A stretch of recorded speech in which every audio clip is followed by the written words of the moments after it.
Goals, dreams, moving forward. Brazil, Russia, India, China, South Africa. No one can tell about us better than ourselves. Watch the block of programs of TV BRICS International Network on Umtala TV, South Africa.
The tribal chant is about the meaning of life, about children, family, and reindeer. In a traditional dwelling called Albim, she tells the story of her people while sitting on a woman's seat, Chagall. Evans. There are about 1,000 of them in Khabarovsk Krai. Those for whom the taiga is their home and a bear is basically a pet know exactly how to preserve the ethnos. Do not forget your language, do not lose touch with your ancestors, be grateful for what is given by nature.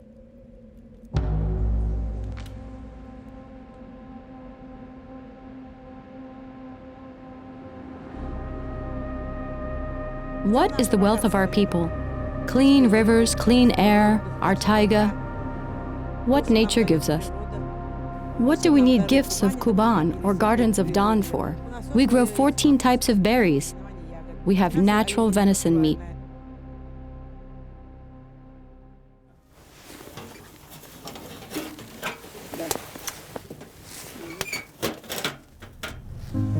Before the meal begins, you must feed the fire to thank the spirits for their help and the earth for its hospitality. On the table is deer meat, its liver, kidneys, and bone marrow. The latter is considered a delicacy. Reindeer herding and hunting is still the main occupation of the Evens who live in this area. The village of Arka is the northernmost settlement in Khabarovsk Krai. It is about 4 hours from Ahotsk on a trekel, that is, an all-terrain vehicle.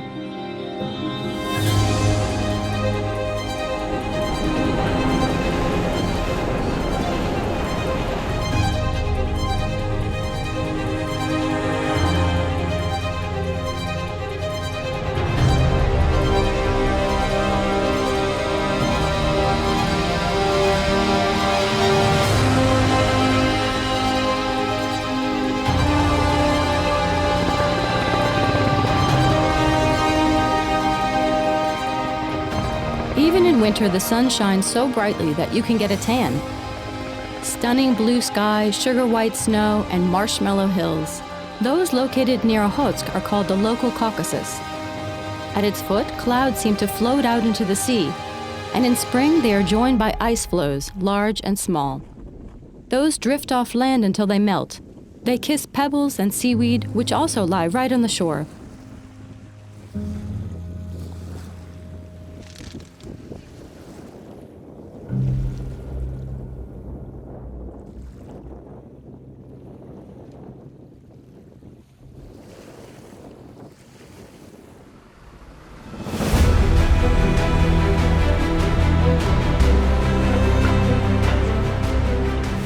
In the 1970s, a gold deposit was discovered in the Okhotsk region. Its exploration and development began in 2010. The development of this territory has become an example of ecological compromise. Civilization and industry adapted to the life of indigenous peoples and nature, and not vice versa. There were many expeditions. They worked side by side with reindeer herders. To go and shoot a deer there or do something like that, this never happened. They always listened and asked. I remember when my husband's father was a foreman, they never even left empty cans lying around, because a reindeer can hurt itself, and everyone knew it perfectly well.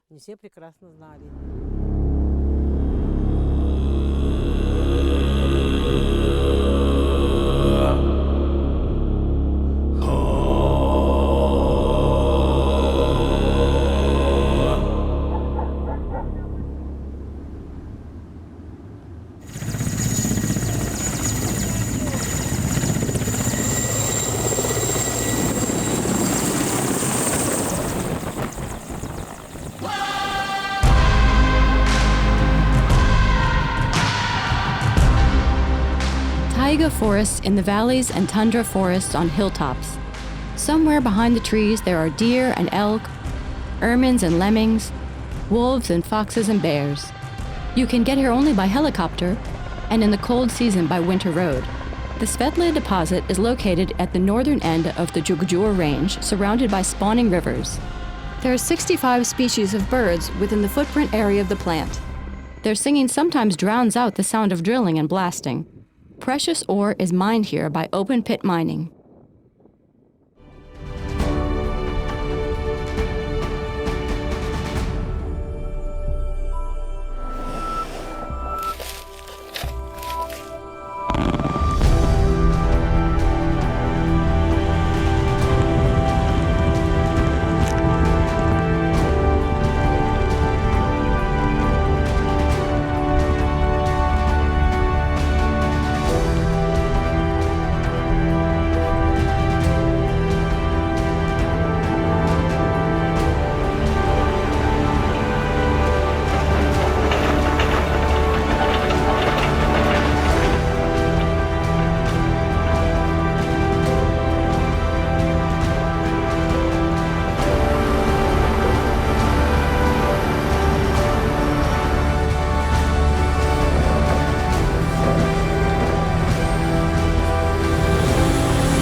Ore from the quarry is crushed to a certain size, then sieved, and then crushed again.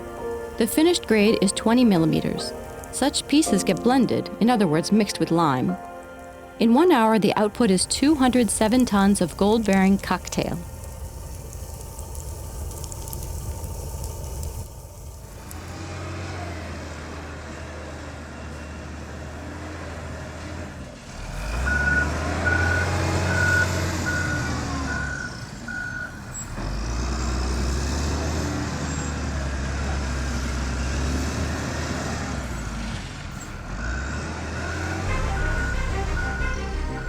What comes out is loaded into tip trucks.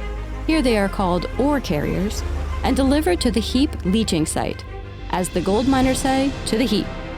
When the mixture of ore and lime is comfortably settled on a stack, a special bedding, the irrigation system gets launched. Ore gets rinsed even in winter. The solution absorbs all the precious particles and flows through a pipeline to the gold extraction plant.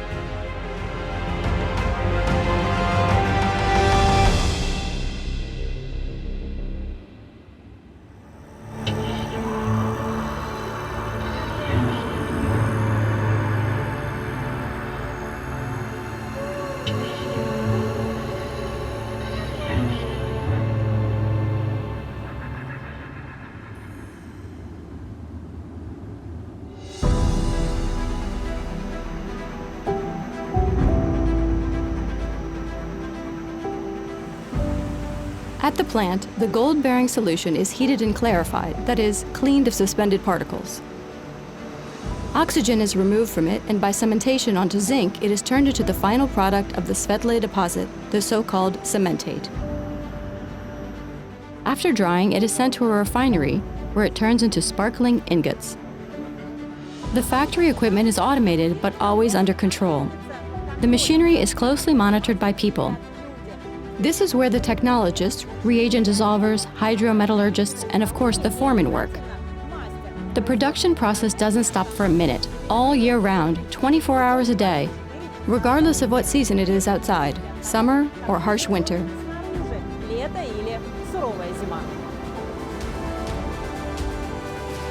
We're all human. The production is very interesting. It's very cool to touch each of the high-tech pieces of equipment. But the main thing is motivation, stability, development. This can't help but be gratifying.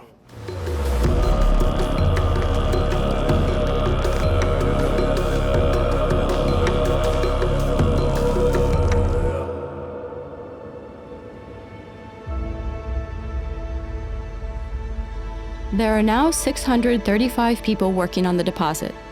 4% of them are Okhotsk residents. Timofey Alexeyev was born and raised in Arka, where the history and culture of the Aven people are carefully preserved. He found out about the temporary job vacancy, filled out the application, arrived for the first ships, and decided to stay. He received training at the company's expense and became a mine worker. Now he dreams of becoming a driver. Perhaps career advancement at the quarry is facilitated by an Aven tradition. When you come to a new place you haven't been to, you have to tie an ulgutin. You tie a rag on a small tree so that everything is fine in the place you've come to. Did you tie a rag here? At the deposit? I tied it a long time ago when I first came here, back in 2018. The enterprise's environmental responsibility and its attitude towards nature is a green light for many Okhotsk residents when choosing a place of work. One ironclad argument is the solar power plant. It was built right at the deposit. Now they are looking into a brighter future with confidence at Svetlé. How many panels are there? How long did it take to install them? And how difficult was it? There are 2,778 panels at the solar power plant. It took 6 months to build the whole station. Well, there were difficulties in the installation, mainly in the installation of the screw pile support structures, due to the fact that we have permafrost here. Did it all work out in the end? As you can see, yes. We found solutions as the installation difficulties came in and met the deadline.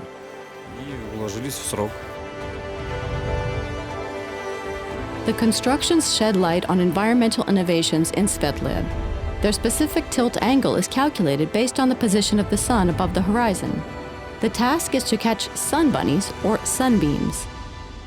The taiga bunnies can sleep well. According to gold miners, the Green Project has already helped reduce fuel consumption by 674 tons at the diesel power plant and has cut carbon dioxide emissions by 2,000 tons. The principle of solar power plant operation is based on the photoelectric effect. In simple terms, it is the sun's energy in the devices, so-called solar panels and photovoltaic modules, that is converted into electrical energy.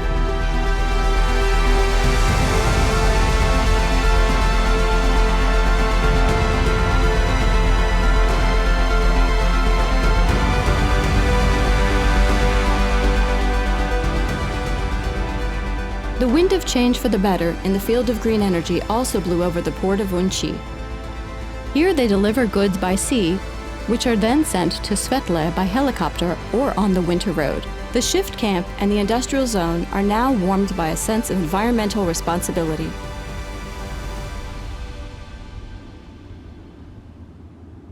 The mast is 30 meters high with a blade span of 25 meters. The wind turbine is cleverly made. It contains sealed lead carbon batteries. Unlike the classic helium ones, they have a longer lifespan and hold their charge for a longer time. We were lucky today. The wind was weak enough to get here by helicopter and strong enough to see the wind turbine in action. Although it cannot be counted on every day, the industrialists do not throw words into the wind. Diesel fuel consumption at the Unchi site has dropped by 1/3 since the plant began operating. Alternative wind energy is such a good and significant contribution to nature preservation, and the savings are very, very substantial. If I had my own house, I'd set up a windmill too.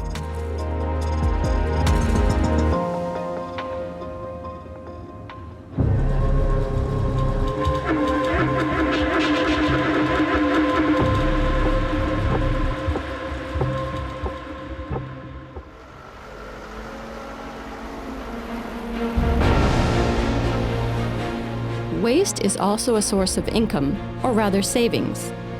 At the mine, the overburden, waste rock, is used for road construction and the construction of the second stage of the heap leaching stack. What's left over ends up here. All landfill sites have a positive conclusion of the State Environmental Impact Assessment. However, this does not seem to be enough for the gold miners. They admit that they want it to be not only harmless, but also stylish. I like working as a production worker and being in a quarry. I mean, I like to create aesthetics so that mining operations and forming of waste dumps was carried out in accordance with the project and was beautiful, so that it was a pleasure to see it all when you come here.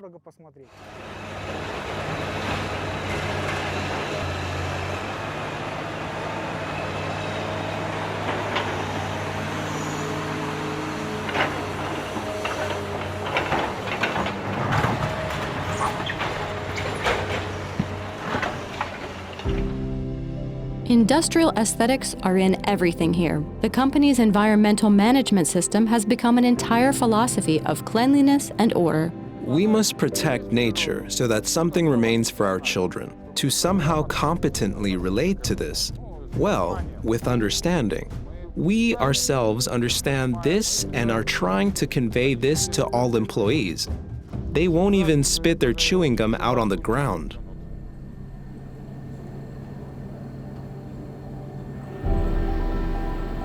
Environmental monitoring is conducted on the entire territory and in the lab. In 24 hours, 240 samples are examined here, including water, soil, and air. And that means heading out into nature. The risk of encountering a bear is low. They only enter the deposit territory at night.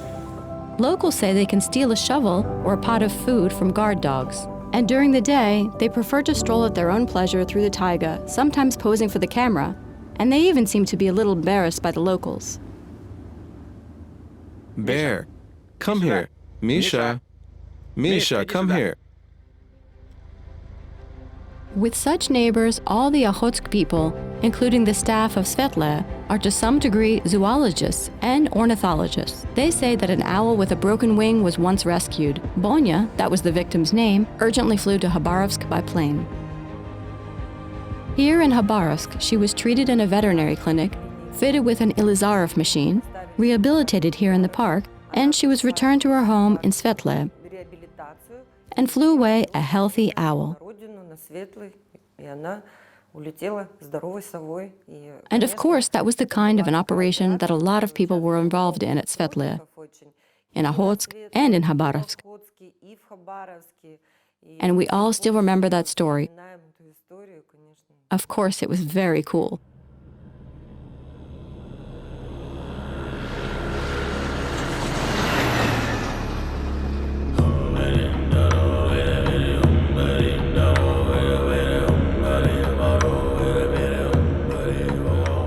A huge boulder proudly rises on a hillock.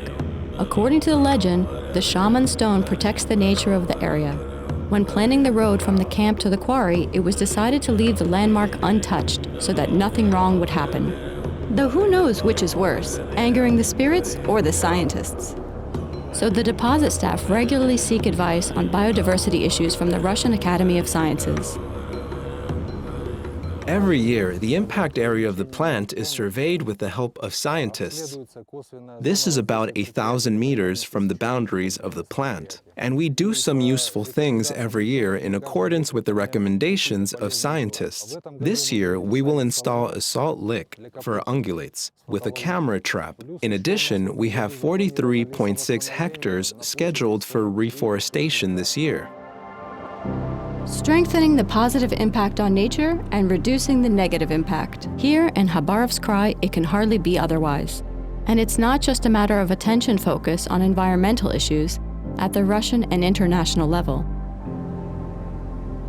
I think it's a question of conscience above all else. If you as a manager, as an employee of a company, actually have a negative impact on the environment, and you can live with it, and work with it, that's one story. If you can't, naturally you will do it yourself. You will involve your colleagues and try to improve the situation, try to reduce the risks.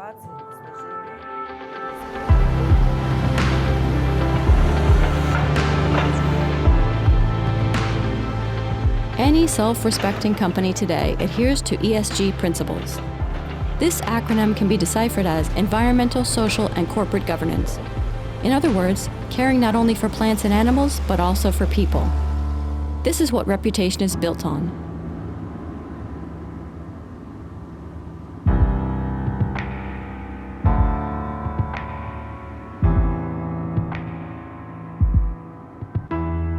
The northern Okhotsk Spring is sub-zero temperatures even during the day. It's a harsh region where potatoes are grown by putting herringbacks into the holes. They act as a fertilizer. The soil in this town is not very favorable to gardeners. There's not much entertainment in Okhotsk either. All the more valuable was the opening of the central stadium.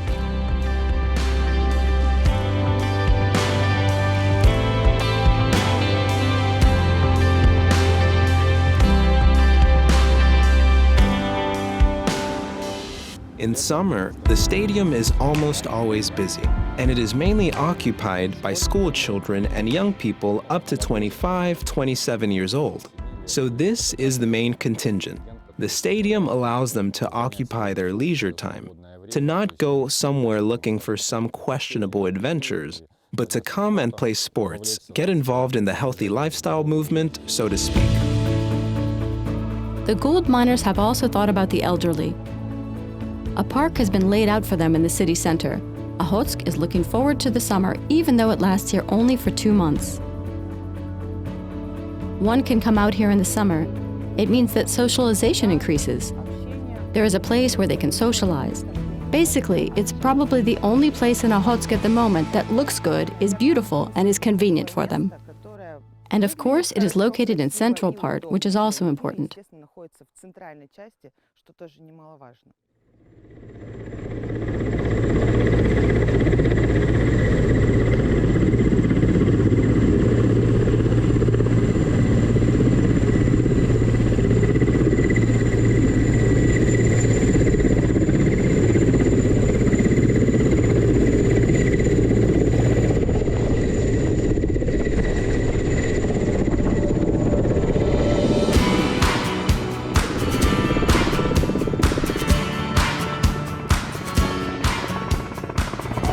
Imagine going from Moscow to Khabarovsk, then to Okhotsk, getting to Arka and returning, flying to Svetla and then to the Unchi port and back again.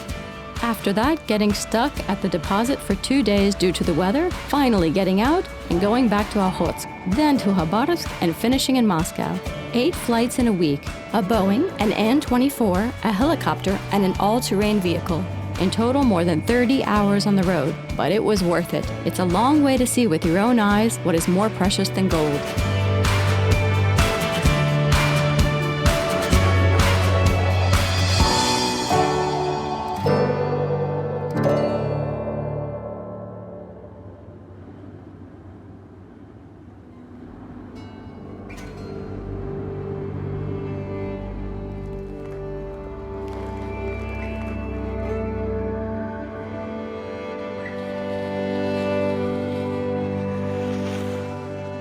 The right environmental policies of industrial companies result in the values of the new age, which are not the first lines in the ratings. The most valuable thing is that somewhere in the world, a small, strong nation, the Avens, while practicing harnessing reindeer, still continue to throw maut, assemble albim, feed the fire, and make plans of how they will go into the taiga in the summer to retrieve what has been given by nature and not ruined by man.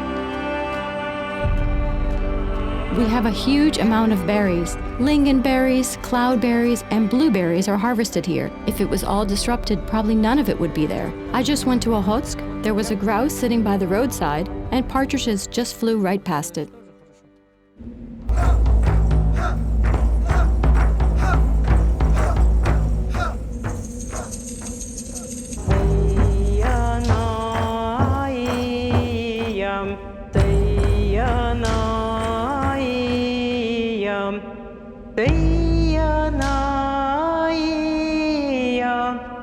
Say